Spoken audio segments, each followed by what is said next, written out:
livro de Neemias, capítulo 1. Nós iremos ler dos versos 1 ao verso 11. Palavras de Neemias, filho de Acalias, no mês Quisleu, do 20º ano, enquanto eu estava na cidade de Suzã, Anani, um dos meus irmãos, veio de Judá com alguns outros homens, e eu lhes perguntei acerca dos judeus que restaram e sobreviveram do cativeiro, e também sobre Jerusalém. E eles me responderam: aqueles que sobreviveram ao cativeiro e estão lá na província passam por grande sofrimento e humilhação. O muro de Jerusalém foi derrubado e as portas foram destruídas pelo fogo. Quando eu vi essas coisas, sentei-me e chorei. Passei dias lamentando-me, jejuando e orando ao Deus dos céus. Então eu disse: Senhor, Deus dos céus, Deus grande e temível, fiel à aliança e misericordioso com os que te amam e obedecem os teus mandamentos, que os teus ouvidos estejam atentos e os teus olhos estejam abertos para a oração que o teu servo está fazendo diante de ti, dia e noite, em favor de teus servos, o povo de Israel. Confessa os pecados que nós, os israelitas, temos cometido contra ti. Eu e o meu povo temos pecado, agimos de forma corrupta e vergonhosa contra ti. Não temos obedecido aos mandamentos, aos decretos e às leis que deste ao teu servo Moisés. Lembra-te agora do que disseste a Moisés, teu servo. Se vocês forem fiéis, eu os espalharei entre as nações, mas se voltarem para mim, obedecerem os meus mandamentos e puserem em prática, mesmo que vocês estejam espalhados pelos lugares mais distantes debaixo do céu, de lá os reunirei e os trarei para o lugar que escolhi para estabelecer o meu nome. Estes são os servos, estes são os teus servos, o teu povo, tu o resgataste com o teu grande poder e com o teu braço forte, Senhor, que os teus ouvidos estejam atentos à oração deste teu servo e à oração dos teus servos que têm prazer em temer o teu nome. Faze com que hoje este teu servo seja bem-sucedido, conceda-lhe a benevolência deste homem. Vamos orar. Oremos ao nosso Deus. Soberano Deus, mais uma vez nos colocamos na tua presença, agradecidos ao Senhor por tudo que já aconteceu aqui, pelo momento da escola bíblica, pela palavra encorajadora a respeito de estudar mais sobre o Senhor, aprender mais sobre o Senhor, e pelos louvores que foram cantados aqui, momento de dízimos e ofertas, tudo que foi feito aqui, a apresentação, essa criança que cremos que crescerá nos teus caminhos, e agora o momento da palavra, momento em que o Senhor vai falar aos nossos corações. Que o Senhor possa fazer isso com as nossas crianças lá em cima. Use as tias que estão responsáveis com essa missão. E me usa aqui embaixo também como instrumento do Senhor. Aqui está o teu povo, ó Deus. Veio ouvir o Senhor. Que o Senhor fale por meio da minha boca e que a tua palavra então produza o resultado para o qual ela está sendo enviada nessa manhã. Esse é o nosso desejo, que o teu Santo Espírito opere no nosso meio. Nós oramos em nome de Cristo Jesus. Amém. Amém. Meus irmãos, tema da nossa mensagem, o conteúdo de uma oração que move a história. Eu gostaria de iniciar fazendo uma pergunta aos irmãos. O que devemos fazer quando uma notícia ruim chega? O que você faz quando você recebe em primeira mão uma notícia ruim? Para nos ajudar a introduzir essa mensagem, eu queria lembrar uma história aos irmãos. Alguns vão ficar até um pouco tristes, mas vai passar, não se preocupe, já está passando, na verdade. Era 8 de julho de 2014. O Brasil estava em festa. As casas estavam cheias, muitas pessoas vestidas de verde e amarelo. Havia muitas bandeiras pela rua. Havia muito ânimo no coração, muita alegria. Pareceu que o gigante tinha acordado. Se você saísse pelas ruas, certamente os comércios, vocês iam ver que estavam vazios, porque as pessoas estavam em suas casas, em seus condomínios, animadas, com suas cornetas, outros já com fogos preparados para soltar. E o jogo então começa, Brasil e Alemanha.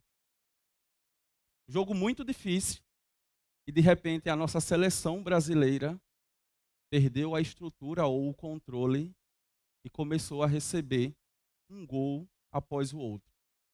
Galvão Bueno já não tinha mais ânimo para anunciar os gols que a Alemanha estava fazendo. Se você der uma pesquisada depois, eles mostram os bastidores lá, enquanto eles estavam narrando, você vai ver Ronaldinho, um fenômeno de cabeça baixa, já sem compreender o que era que estava acontecendo. Quando o Galvão Bueno, então, precisa encerrar o jogo, dizendo que o Brasil perdeu de 7-1. Um caos se instalou no nosso país, desânimo nas ruas, e várias expressões começaram a surgir por causa dessa má notícia, má para nós aqui no Brasil. E se você der uma pesquisada também no YouTube, você vai ver vários fatos de pessoas que reagiram a essa notícia, mas vários mesmo. Um me chamou bastante a atenção, é um rapaz que, após o Brasil perder, pega a sua TV, sai na rua e começa a atacar a TV no chão de raiva, desesperado. Eu volto à pergunta do início. O que nós devemos fazer quando uma notícia ruim ela chega? Devemos entrar em desespero? Devemos deixar as emoções tomarem conta e permitir que o nosso corpo vá aonde as nossas emoções elas querem nos levar? Qual o caminho nós devemos trilhar quando uma notícia ruim ela chega? Neemias, nesse texto que nós acabamos de ler, ele está recebendo uma notícia ruim. E pelas escrituras nós iremos perceber qual é o padrão que todo crente, como todo crente deveria agir quando recebe uma notícia ruim. Os irmãos se lembram que nós estamos na nossa série de mensagens sobre oração, com o tema Caminhando com Deus em Oração. E hoje falaremos mais uma vez sobre essa temática. O contexto desse texto que nós acabamos de ler aqui de Neemias é o contexto do povo de Deus, que a princípio tinha sido cativos da Babilônia, quando a Babilônia então invade a cidade do povo de Deus, leva o povo, os babilônicos invadem, leva o povo cativo para a Babilônia. Mas um povo ainda mais forte, o Império da Pérsia, depois invade também a Babilônia, toma a Babilônia e agora comanda. A Babilônia praticamente não existe mais. E o Império Persa então está comandando tudo. E o povo de Deus então agora é cativo do Império Persa. Um império que, vamos dizer, que judiou um pouco menos do povo de Deus, porque permitiu que o povo que estava cativo, ou parte desse povo, pudesse voltar para Jerusalém e reconstruir a cidade, reconstruir o muro que tinha sido devastado pelos babilônicos. Neemias foi um desses do grupo que não foi para Jerusalém, que continuou e estava servindo. Ele estava servindo ao Império Persa, uma cidade chamada de Suzã, provavelmente uma das capitais desse império, capital ali do administrativo, e ele servia lá como copeiro do rei. Mas, meus irmãos, aqueles que verdadeiramente são de Deus, aqueles que verdadeiramente foram alcançados pelo Senhor, pela sua lei, pela sua palavra, ele pode estar no cativo, onde ele estiver. A palavra do Senhor está em seu coração. Isso é muito enriquecedor olhar para isso aqui nesse texto e por várias passagens das Escrituras. Aqueles que verdadeiramente foram alcançados por Deus, ainda que ele tente desviar, ainda que ele seja levado para o cativeiro, a palavra de Deus continua no seu coração. Neemias está servindo a um outro povo, Neemias está em um padrão que, naquela época, qualquer um gostaria, ele é copeiro do rei, nós iremos ver daqui a pouco essa função dele, e ele poderia muito bem estar tranquilo ali com sua família e toda a regalia que a situação que ele estava dava a ele.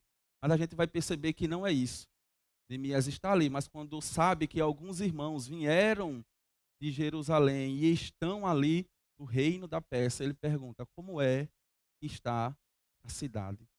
Como é que estão os nossos irmãos lá? Como eu disse, o Império Persa permitiu que parte do povo de Deus voltasse para Jerusalém e reconstruísse a cidade.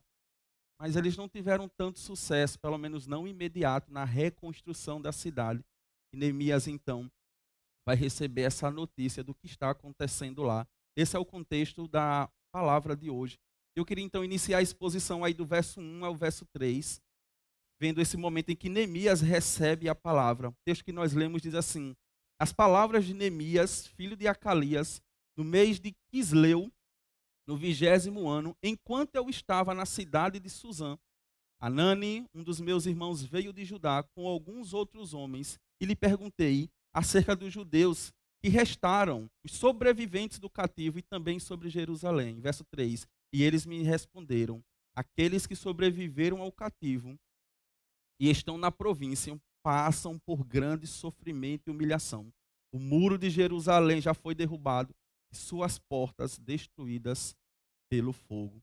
O texto já inicia falando de Neemias e que ele vivia então nessa cidade, copeiro do rei Ataxés I.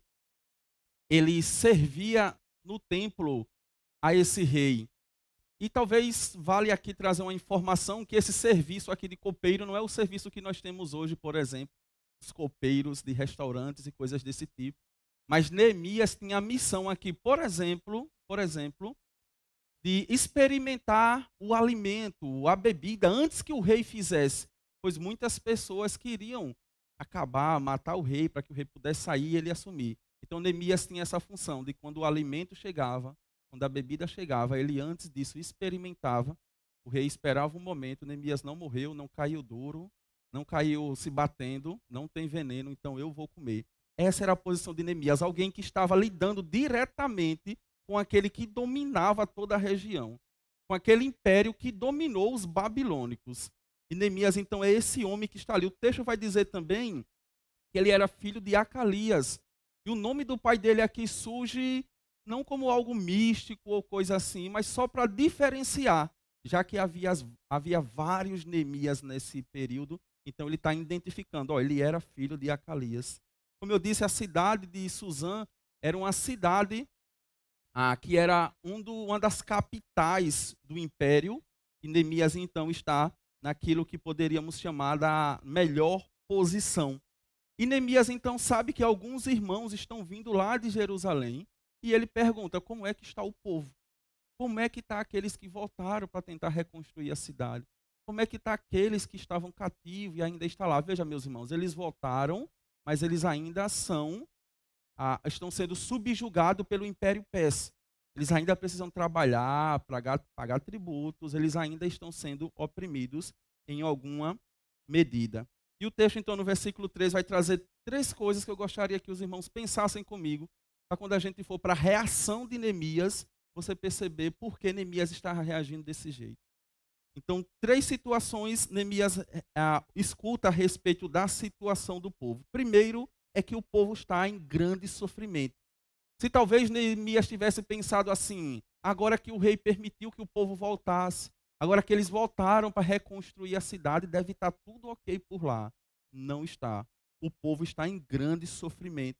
Ele vai dizer ainda que a humilhação ainda é presente no povo de Deus, que o povo de Deus ainda passa vergonha pública, que o povo de Deus ainda não tem uma identidade. E o mais forte, eu acho que vem no verso abaixo, quando ele diz, parte final do verso, quando ele diz: os muros foram derrubados e as portas foram queimadas. Talvez para mim e você aqui, você não consiga ter noção do que esse irmão de Neemias está dizendo a ele. Mas uma cidade sem muro nesse período é uma cidade sem proteção. É uma cidade vulnerável. Os muros, naquela época, eram muros grandes e muito largos. Você vai olhar, por exemplo, quando o povo vai invadir Jericó e vai entrar e tomar a cidade, o texto vai dizer que a casa de Raabe ficava em cima do muro. Imagine você construir uma casa em cima do muro da cidade. Então eram muros muito altos e muito largos. Os muros de Jerusalém estão derrubados.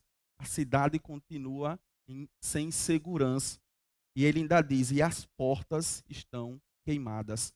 Talvez você também não vai conseguir pegar rápido aqui, mas eu quero explicar a vocês o que significa portas queimadas. Os muros eram grandes e a porta da cidade, a entrada da cidade, ficavam aqueles que julgavam a situação do povo. Ficavam ali os mestres julgando as situações. Quando ele fala que as portas estão queimadas, eles estão dizendo, nós não temos ninguém para julgar a causa do povo. Se o meu filho bate no filho do outro, se alguém rouba o que é meu, lá a situação de Jerusalém está assim, ninguém julga a nossa situação. O povo está com seus muros derrubados e suas portas foram queimadas. Não temos proteção e não temos quem julgue as nossas causas.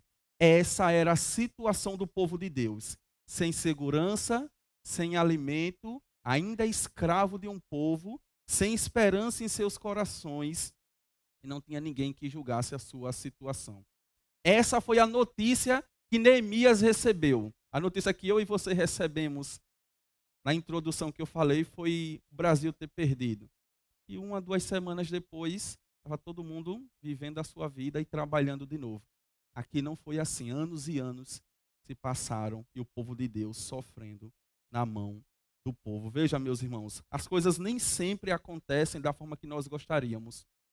O desejo do povo era, a partir do Império Persa, ter liberado eles para voltar para a cidade, e eles chegassem lá e eles prosperassem.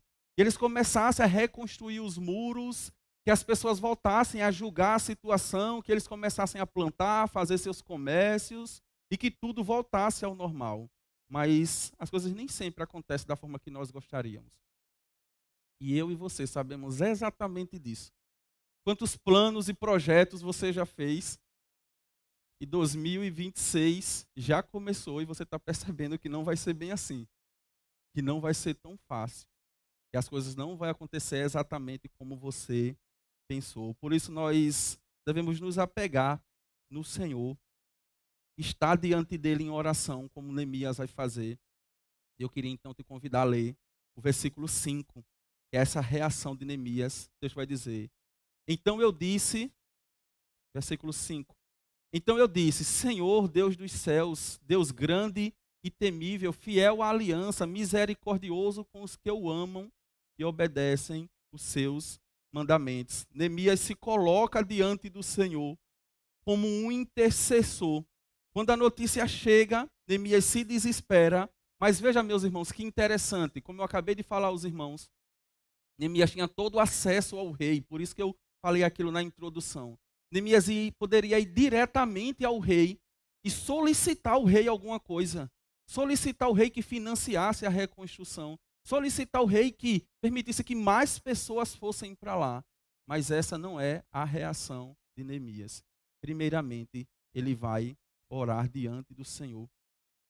Primeiramente, ele vai jejuar diante do Senhor. Primeiramente, ele vai se consagrar ao Senhor, para então se colocar como um atalaia. Como alguém que estaria observando, como alguém que estaria intercedendo no momento da angústia pelo povo. E nós vemos então o conteúdo da oração de Neemias aí. E o conteúdo da oração de Neemias vai nos ensinar muitas coisas. Neemias começa a sua oração reconhecendo que Deus é o Deus dos céus.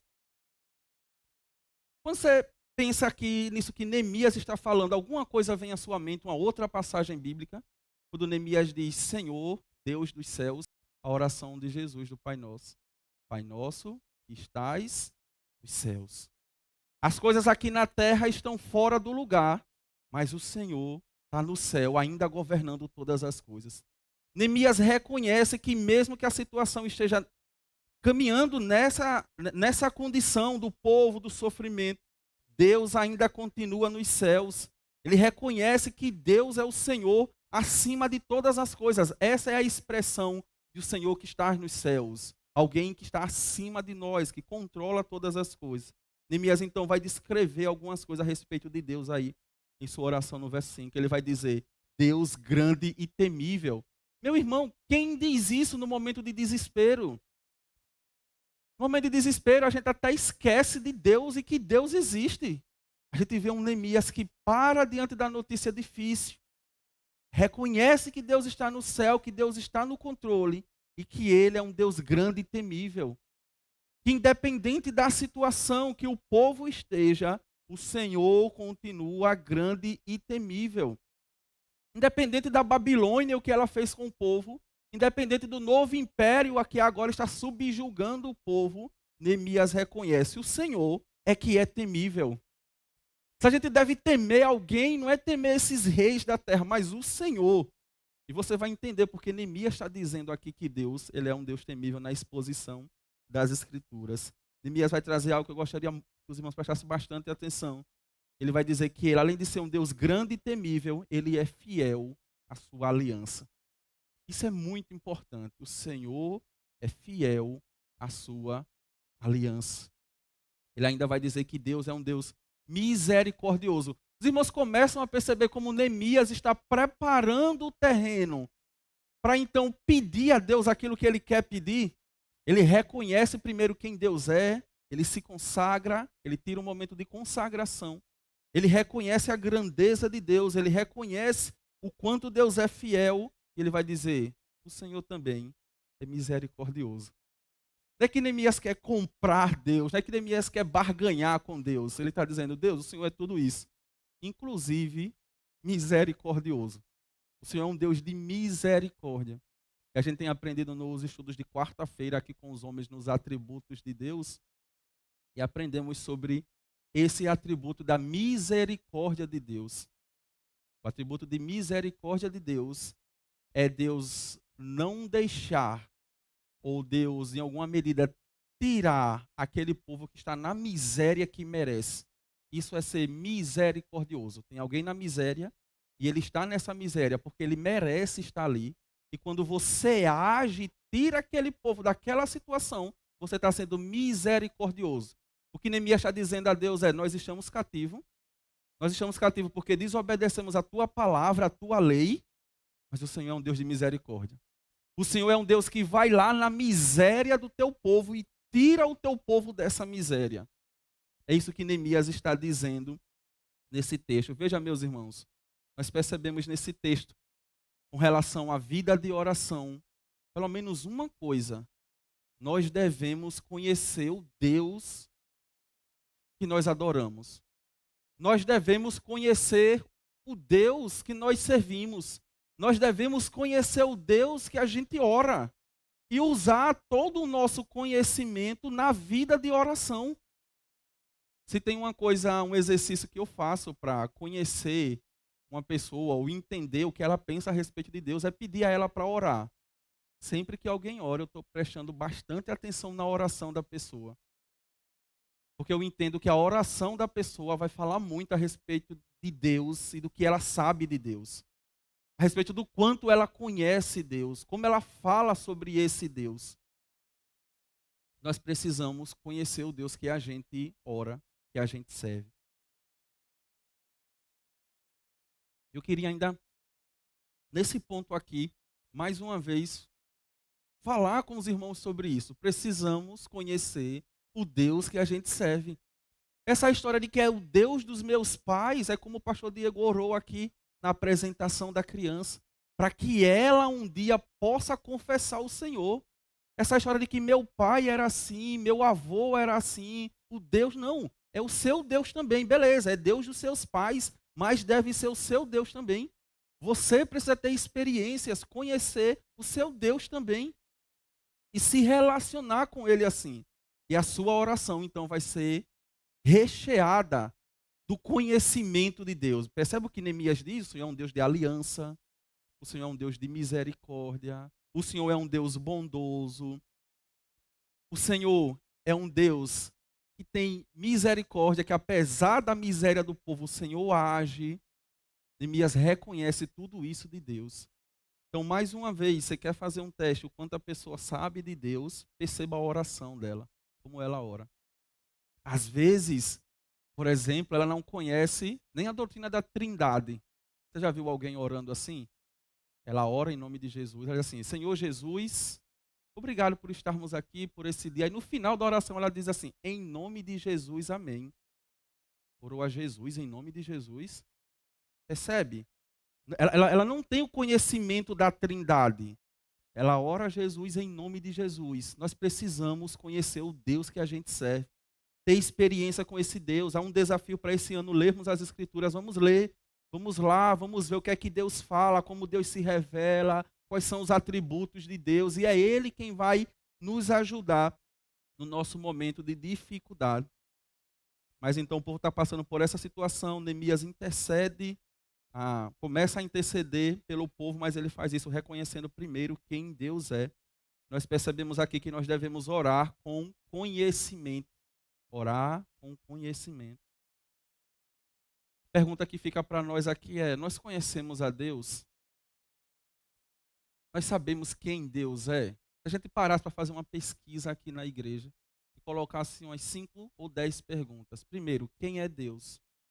Segundo, me fale 5 atributos de Deus. 5 atributos, 5 qualidades de Deus.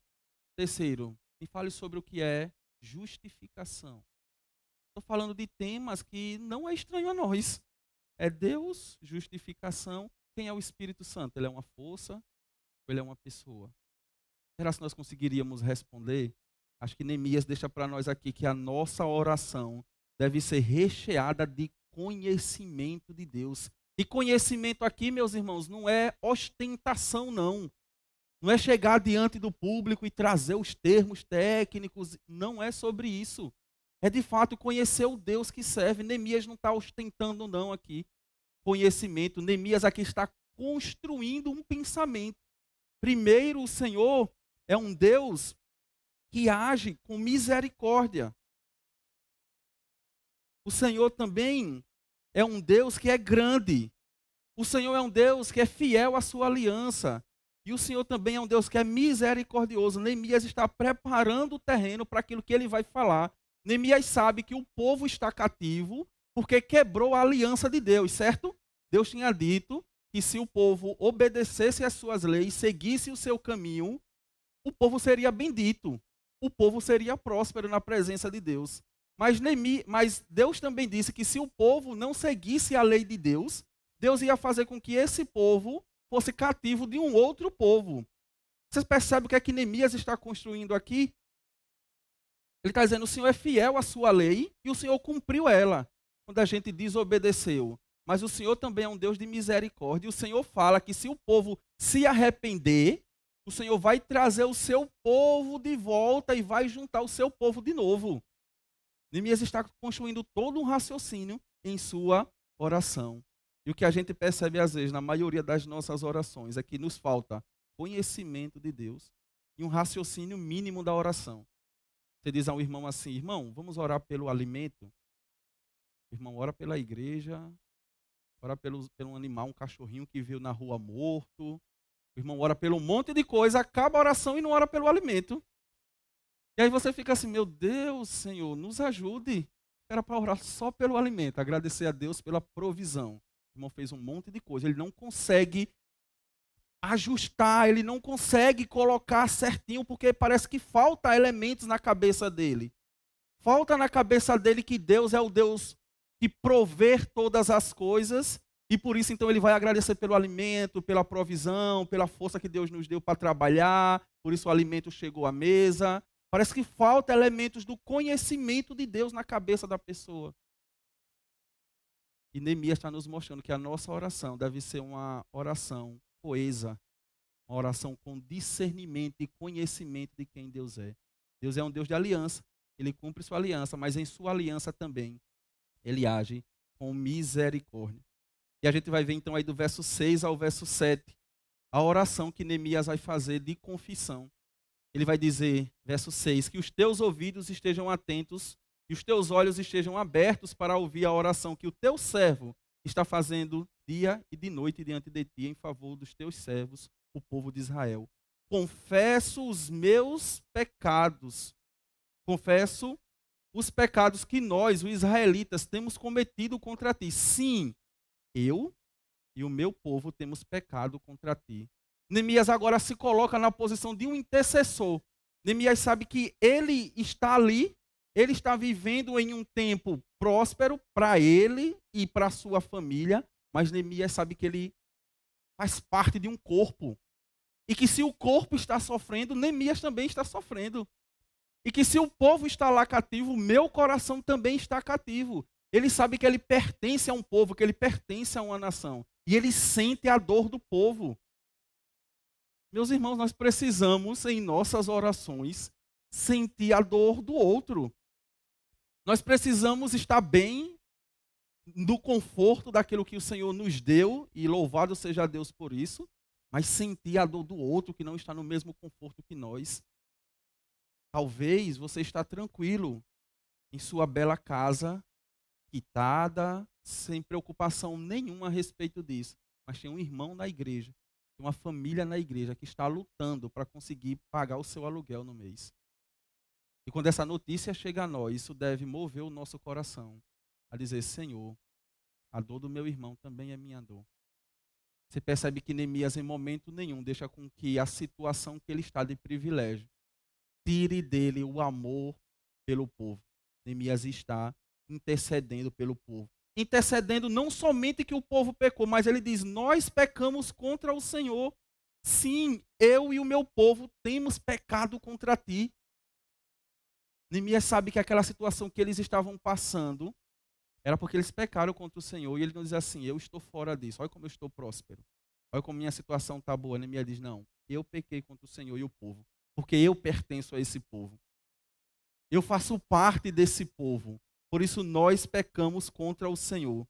Então a gente percebe aí nessa oração de Neemias, primeiro, que é uma oração constante. Ele diz dia e noite. Dia e noite, depois que Neemias recebeu a notícia de que o povo estava naquela situação que eu falei na introdução. Ele então, dia e noite, está orando pelo povo. Ele entrou num processo de intercessão. E dia e noite, constantemente, ele ora pelo povo. Enquanto eu estudava assim, eu dizia: Senhor, tenha misericórdia de nós, de mim, do teu povo, da tua igreja. E quando recebemos a notícia, oramos naquele momento e esquecemos. Mas Neemias não, dia e noite, uma oração constante. A oração em nossas vidas, meus irmãos, não deve ser um evento isolado. Aquele momento que alguém te chama para orar na refeição ou uma oração da noite, mas nós temos motivos suficientes para manter uma vida constante de oração. Filipe, eu quando me ajoelho para orar, no instante me falta palavras, motivos para orar. Me procure no final do culto que eu vou te dar uma lista de coisas da nossa comunidade para você ler e orar por isso. Se você tem pouco motivo para orar, eu vou te dar motivos só da nossa igreja, suficientes para você orar dia e noite por nossa igreja. Você tem motivos para orar. Olhe para a sua família, para o seu lado. Perceba as pessoas na sua família que ainda não confessaram a Cristo. Sejam pessoas na sua família, perceba, que estão nos vícios, que estão sofrendo com ansiedade, com depressão. Perceba pessoas na sua família que estão sofrendo, seu vizinho, que você recebeu a notícia que precisou ir para o hospital. Você e eu, nós temos muitos motivos para orar. Nós não oramos por falta de motivo, nós não oramos por outra coisa. Não por falta de motivos, porque motivos nós temos. Então, Neemias tinha motivos para orar e ele orou, então, dia e noite. Ele faz também uma oração de confissão. Ele confessa que sabe que o povo está naquela situação porque eles pecaram contra o Senhor. E nós devemos também orar assim. Talvez você diga: Felipe, eu não quero orar pelaquela situação porque aquele irmão é rebelde. Tá certo, ele é rebelde, mas ore pelas misericórdias do Senhor na vida do irmão. Pastor Felipe, aquela família está passando naquela situação porque em algum momento abandonou o Senhor. Certo, ok. Mas ore pelas misericórdias do Senhor, para que o Senhor tenha misericórdia sobre aquela vida. Confesse o pecado daquele povo, confesse o seu pecado também. Sinta empatia pelo povo. Neemias diz: eu e o meu povo. Neemias diz: esse povo é meu, Senhor, eu faço parte dessa comunidade. Eles estão sofrendo lá, eu estou tranquilo aqui, mas é o meu povo. Eu faço parte desse povo, eu estou sofrendo por esse povo. Às vezes a gente quer viver só no nosso palácio, no nosso quadrado, vir aqui no domingo, prestar um culto ao Senhor e voltar para a nossa vida como se não fizéssemos parte de um mesmo corpo, como se não fizéssemos parte de uma mesma aliança, de um mesmo povo. Paulo demonstrando essa junção, essa comunidade da igreja na carta do Coríntios, ele vai chamar de um corpo. Onde eu e você, cada um de nós, somos membros desse corpo e tem Cristo como cabeça. Neemias diz, é o meu povo, Senhor. É o meu povo que está sofrendo. Ali é o meu irmão. Aquela situação é o meu irmão, é a minha irmã que está sofrendo. Ele se coloca na situação. Por isso, meu irmão, minha irmã, em sua oração, se coloque também. Se coloque na situação. Sabe qual é o ponto aqui, meus irmãos? Nós precisamos ter empatia pelo povo, amor pelo povo, amar o povo. Quando lá no deserto Deus diz, Moisés, desce lá, e o povo fizeram um bezerro para adorar e eu vou destruir o povo. Moisés diz ao Senhor, não faz isso não, Deus, é o teu povo. O que é que as outras nações vão dizer do Senhor? Deus, é o teu povo. Pertencimento, meus irmãos. Quando você se sente pertencente a uma comunidade de fé, a uma igreja, você ora, porque a dor do outro é a sua dor também. Quando a notícia chega no grupo do WhatsApp, seu coração se move, porque é o seu irmão. É alguém da sua família. E então você diz, o meu povo, então você ora, então você clama. Nós deveríamos, então, ter mais empatia pelo povo. Precisamos confessar os nossos próprios pecados. Reconhecer que somos dependentes das misericórdias de Deus, mas não somente isso. Devemos reconhecer também que vivemos em comunidade. Você vive em comunidade de fé. Toda vez que chega alguém para a nossa igreja que veio de uma outra igreja, está confessando a Cristo, eu tenho o prazer de alguma forma acompanhar de perto. Eu tento demonstrar a esse irmão, vindo para cá, você agora é parte dessa família. Vindo para cá, você agora faz parte desse povo. Como diz, não dizia, mas diz o pastor Ednilton, que não faleceu, né? Você agora se tornará um cibano. Vós outros, todos vós, se tornarão cibanos. É uma realidade, meus irmãos. Nós pertencemos a uma comunidade de fé. O Senhor te salvou e te deu uma família para pertencer. Nos momentos de alegria, se alegre com essa família, mas no momento de tristeza, também se mantenha nessa posição de intercessão com essa família. Ainda versos 8 a 9, nós vamos ver uma oração que se apoia nas promessas e nas alianças de Deus. Ele vai dizer, lembra-te agora do que tu disseste a Moisés, o teu servo, se vocês forem fiéis, eu espalharei entre as nações, mas se voltarem para mim, obedecerem os meus mandamentos e puserem em prática, mesmo que vocês estejam espalhados pelos lugares mais distantes debaixo do céu, de lá eu os reunirei e os trarei para o lugar que eu escolhi para estabelecer o seu nome. Neemias está dizendo, o Senhor é um Deus de aliança, e aqueles que quebram a sua aliança, o Senhor age com juízo. Ok, Deus, mas o Senhor é um Deus de misericórdia. E lembra também que na tua lei o Senhor diz que o teu povo se arrepender, independente de onde eles estiverem espalhados, o Senhor os traria de volta. É como se Deus dissesse assim, lembra, Neemias, o processo começou. Eu já estou arrependido e clamando pelo povo. E vou chamar o povo também para clamar sobre perdão. E o Senhor então vai agir. O Senhor vai juntar de novo o povo. Neemias conhece Deus. Ele sabe a cláusula da aliança. E ele traz essa cláusula da aliança diante do Senhor. E diz, lembra que o Senhor também disse isso na sua aliança? O Senhor vai juntar de novo o seu povo. Percebe como Neemias conhece Deus? Percebe como Neemias conhece a palavra de Deus? Ele traz então esse elemento. Nós somos chamados, meus irmãos, mais uma vez para orarmos biblicamente. E isso só será possível quando valorizarmos a palavra de Deus. Só será possível quando nós valorizarmos a palavra de Deus. Uma das perguntas do concílio do ministério, para o ministério pastoral é, você já leu toda a Bíblia? Deveria ser para qualquer pessoa isso aí. A gente parar agora ali, na porta da igreja, com a prancheta aí. Meu irmão, você já leu a Bíblia toda? Não, venha para esse lado. Você já leu toda? Não, vai para esse. Depois a gente pega esses que não leu, fazer um projeto para que ele possa ler toda a palavra de Deus. Para que a vida dele seja encharcada de Deus, para que a oração dele seja encharcada pela palavra de Deus. E ainda, versos 10 a 11, nós vemos a oração de Neemias que conduz a uma ação. O verso 10 diz, então esses são os teus servos, o teu povo, os resgatastes com o teu grande poder e com teu braço forte. Senhor, que os teus ouvidos estejam atentos à oração que o teu servo, a oração do teu servo e a oração que os teus servos têm prazer em temer o teu nome. Faz com que hoje esse teu servo seja bem-sucedido. Neemias estava orando, fazendo essa oração, porque ele queria ir lá no rei, solicitar algumas coisas ao rei. Antes dele ir, ele ora tudo isso que nós vimos aqui. E aí no final da oração ele diz: Senhor, que o teu servo esteja felicidade ao falar com o rei, que o rei de fato libere e ordene tudo isso que eu irei pedir ao rei. Ele faz uma oração de pertencimento: esses são os teus servos, esse é o teu povo. E ele se coloca à disposição. Neemias diz: eu vou, Senhor. Eu vou. Eu estarei nessa situação. A situação é difícil, mas eu vou. Faz com que eu tenha prosperidade nessa situação.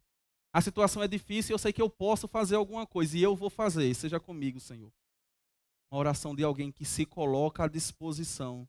Neemias não ora apenas para que Deus faça algo. Ele diz: Senhor, faça algo pelo meu intermédio. Neemias não só coloca o joelho no chão, jejuando, e diz assim: Senhor, vai lá, manda um anjo. Faz alguma coisa, Senhor. Manda um anjo com a espada. Manda livramento, Senhor. Neemias diz: Senhor, o livramento vai chegar. A provisão vai chegar. E ela vai chegar pelo teu servo. Que eu tenha felicidade nesse caminho. Ele se coloca à disposição para fazer. Ele se coloca à disposição para resolver o problema. Mais um elemento para mim e para a sua oração. Não somente ore para que Deus faça algo, mas se coloque à disposição para que você seja um instrumento desse algo que Deus vai fazer. Amém? Veja, meus irmãos, no capítulo 2, que nós não faremos a exposição, Neemias ora novamente e ele vai falar com o rei. Deus move o coração do rei, Artaxerxes, concede o favor a Neemias e abre as portas para que Neemias vá lá em Jerusalém. Nós deveríamos então nos apegar no Senhor e em sua promessa, e Ele é fiel para cumprir, trazendo juízo, mas também trazendo misericórdia. Por isso nós deveríamos nos colocar como intercessores do Senhor.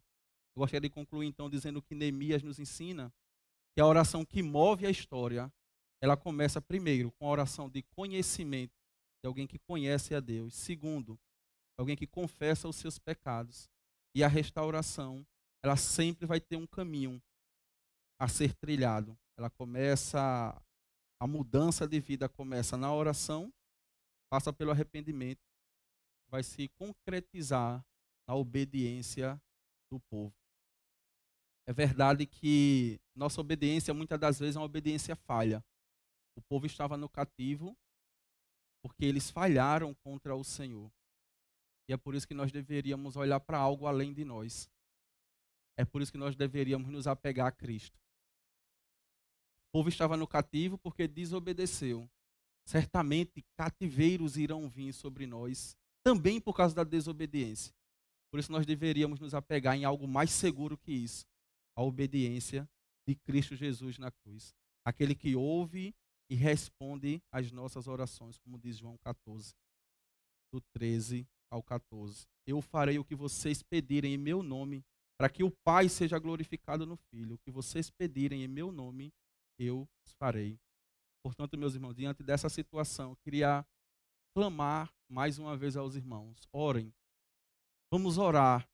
Vamos manter uma vida devota diante de Deus, de oração, com conhecimento de quem Deus é, e colocando todas as necessidades de forma intercessória diante do Senhor. E Ele é fiel e justo para cumprir a sua promessa. E Ele é misericordioso. Amém?